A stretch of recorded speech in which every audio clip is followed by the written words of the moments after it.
Welcome back to 10 Slide Info's Defense Update series.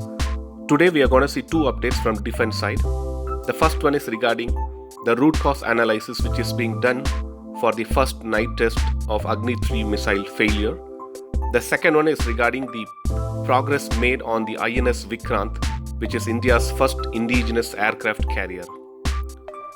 We all know that the first trial of 3,500 km range nuclear capable Agni-III missile failed after being tested at a defense base in Odisha coast on November 30, 2019 evening. The test was carried out by the Strategic Forces Command, which is the tri-service unit that oversees the operations and security of nuclear weapons. While the Strategic Force Command conducted the trial as part of its training, the DRDO provided the logistic support. Since the most awaited missile test failed, the relevant team are fully involved in studying the reasons for the failure that has been inducted into Indian Army. They need to analyze all information gathered to really say what happened. The point to note is that this was the first night test of the Agni-III missile. We all know that Agni-III is capable of carrying both conventional and nuclear warheads weighing up to 1.5 tons, and a successful test would have validated the technical parameters set for the user and also its readiness to handle the weapon during night hours. Even though everyone was very much curious of the missile test, looks like the missile traveled around 115 km into its initial flight trajectory when things went wrong, due to which it deviated from the flight path, forcing the mission team to terminate it midway. During initial investigation, they suspected that this could be a manufacturing defect. So what manufacturing defect may have caused this failure? While development trials of missiles are expected, the failure of a nuclear missile which is already inducted into military is a concern.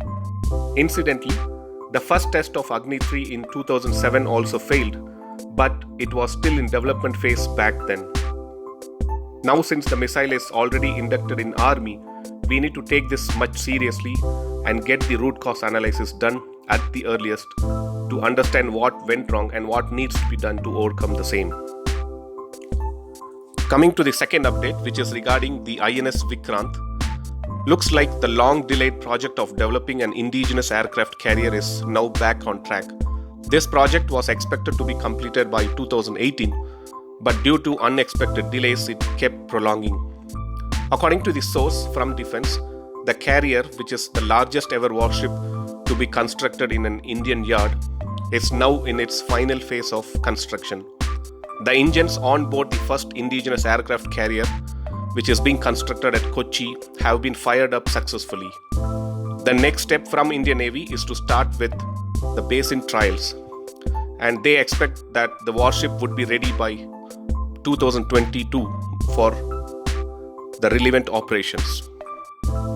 The 37,500-ton aircraft will initially operate MiG-29K fighters and could also feature the indigenous combat aircraft, which the Indian Navy is trying to procure. The Indian Navy will also consider operating a limited number of maritime version of LCA once it gets fit for service.